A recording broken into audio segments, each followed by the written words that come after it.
صلاح الدین ایوبی کو فائنانس کس نے کیا تھا پتہ ہے آپ کو کرسچنز کے خلاف؟ سرکار یہ کیمرہ آپ کا اگر بوجھ اٹھا سکتا ہے نا، صلاح الدین ایوبی کو فائنانس یہودیوں نے کیا تھا کہ کرسچن سے ہماری جان چھڑائیں تاکہ ہم یہاں پہ آ سکیں یروشلم میں۔ تو صلاح الدین ایوبی تو آج ہمارا ہیرو ہے، اس نے تو یہودیوں سے مدد لی ہوئی ہے، فائنینشیل سپورٹ لی ہوئی ہے۔ یہ ریالٹیز ہیں لیکن لوگوں کو نہیں سمجھ آتی ہے۔ میں ایک نام ہے انجینئر مرزا، سنتے ہو نا؟ ہاں بڑے سر لے لیا یہ مطلب میرے نمازی بھی چودے نے۔ او بھائی اس نے ایک جگہ پہ انٹرویو دیا اور جو انٹرویو لینے والا ہے نا پوڈ کاسٹر، وہ کہتا ہے انجینئر اس کو کہتا ہے اگر تیرا کیمرہ میرا بوجھ اٹھا لے تو صلاح الدین ایوبی نے جو بیت المقدس فتح کیا تھا اس کی فنڈنگ یہودیوں نے کی تھی۔ اچھا یہودی وہاں کہاں تھے اس وقت؟ اسرائیل تھا اس وقت؟ یہودی تھے ہی نہیں، ایک قسم کا ہٹلر نے ختم کیے ہوئے تھے۔ اس سے پہلے بھی یہودی اتنی تعداد میں نہیں تھے۔ یہ تو ایسے ہی اس نے جملہ اور الزام لگایا ہے جیسے کوئی کہے، سنو ذرا، جیسے کوئی گستاخ اور توہین علی کرنے والا کہے کہ جب خیبر فتح ہوا تھا عیسائیوں نے علی کی فنڈنگ کی تھی تو خیبر فتح ہوا۔ ان کو شرم بھی نہیں آتی، حیا بھی نہیں آتا، اتنی بڑی بات کر جاتے۔ وہ ایک ان کا وزیر دفاع وہ کہتا ہے ٹیپو سلطان لٹیرا تھا، داخلانہ تھی، پھر کہتا ہے محمود غزنوی لٹیرا تھا۔ اچھا یہ جو چنگیز خان اور ہلاکو خان بغداد میں آئے تھے یہ محبتیں پھیلانے آئے تھے؟ جب کوئی فاتح ہوتا ہے وہ ہر چیز کا فاتح ہوتا ہے۔ لہذا یہ انجینئر مرزا نے بکواس اکبر کی ہے۔ کسی مسلمان کو کبھی،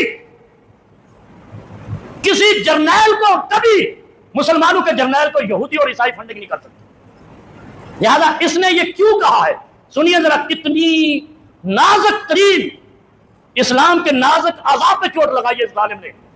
کیونکہ آج کل ایک ہوا چل رہی ہے نا نیتن یاہو ٹرمپ کے ٹوٹو کی، ان کے لیے راہ ہموار کرنے کے لیے یہ تو کوئی بڑا مسئلہ نہیں ہے۔ صلاح الدین ایوبی کی بھی یہودیوں نے مدد کی تھی، اگر ہم اسرائیل کو تسلیم کر لیں تو کون سا حرج ہے؟ اسرائیل کو تسلیم کرنے کے جو در پہ ہیں انہوں نے اس کی زبان سے یہ بکواس نکلوائی ہے صلاح الدین ایوبی کو یہودیوں نے فنڈنگ نہیں کی۔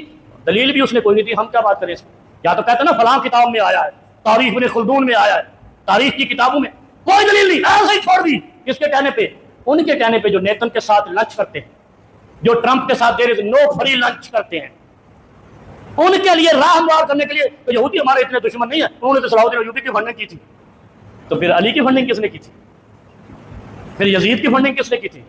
پھر حسین اتنا بڑا لشکر لے کے مدینے سے نکلا تھا، مکہ گیا، پھر پورا کربلا گیا، ان کی فنڈنگ کس نے کی تھی؟ جب فنڈنگ پہ بات آئی ہے تو تم سارے اسلام کو بدلا کر دو گے۔ اسلام نے کفر پہ غلبہ پانے کے لیے کسی کافر سے کبھی مدد نہیں لی، ورنہ رسول اللہ صلی اللہ علیہ وسلم بھی اس زمانے میں ایک خطے کو فتح کرنے کے لیے دوسرے خطے سے فنڈنگ لے لیتے، لیکن انہوں نے کلمہ توحید سے فنڈنگ لی ہے، اللہ سے فنڈنگ لی ہے۔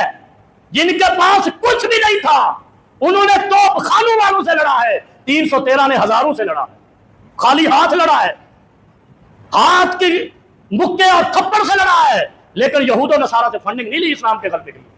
یہ اس نے شیطانی کی ہے، اسرائیل کو تسلیم کرنے والوں کے نظریے کو تقویت دینے کے لیے اس نے کہا ہے۔ لہذا آپ سب بھی اس پہ باخبر رہیں، یہ بندہ باریک واردات اسلام کے اندر کر رہا ہے۔ لہذا جب یہ اس نے جھوٹ بولا ہے باقی کیسے سچ بولتا ہوگا؟ باقی باتوں میں سے بھی جھوٹ ہے، یعنی 90% ہم نہیں کہتے کہ یہ سچا ہے، ہم کہتے ہیں 50% سچا ہے، 50% بہتان باز۔ بس اتنا ہی سنا کرو، زیادہ نہیں سنا کرو، فٹافٹ کہا دیتے ہاں ہاں ہم نے سنا ہے۔ وہ خدا کے بندو جو کہتے صلاح الدین ایوبی نے فنڈنگ یہودیوں سے لی ہے، اس کے باپ نے یہودی جا کر بٹھائے تھے۔ وہ جیسے وہ شیعہ کا ایک ذاکر ہے، بات ختم کرتا ہوں یار ناراض نہیں ہونا بھائی، وہ قاری صاحب بھی کھڑے، وہ کہتا ہے کہ حضرت عیسیٰ علیہ السلام مردوں کو زندہ کرتے تھے، سنا ہے آپ نے؟ مردوں کو زندہ کرتے تھے۔ تو کسی نے پوچھا علی کی کوئی کرامت دکھاؤ، اس نے کہا علی وہ ہے جو عیسیٰ کو قبر سے نکال کے زندہ کرتے ہیں۔ اب میں بیٹھا تھا سن رہا ادھر ہی، میں نے کہا یار انہوں بندہ پوچھا تیرے پیو نے عیسیٰ کی قبر بنائی ہے؟ حضرت عیسیٰ تو زندہ اٹھا لیے گئے تھے، حضرت عیسیٰ کی قبر ہے کہاں پہ؟ وہ پوچھ لے کوئی نہیں، سارے کندھے مر گئے یا ہوتا ہے، عقل بھی کر لو کچھ۔ حضرت عیسیٰ کی روح زمین پہ قبر نہیں ہے، جس طرح وہ قصہ گوئی ہے، انجینئر کی بھی قصہ گوئی ہے، اسی طرح کربلا کے بارے میں بھی ان دونوں طبقوں نے قصہ گوئی سے سارے اسلام کو ایسا زنگ لگایا ہے۔ اللہ کی قسم مدینے چلے جاؤ، مکے چلے جاؤ، نجات ملے گی۔ کوفے گئے یا ادھر ادھر گئے، سنی شیعہ کے چکر میں پڑے تو پھر دوسروں پہ کفر اور خارج کے فتوے لگانے کے بعد آپ کی بخشش بھی نہیں ہو۔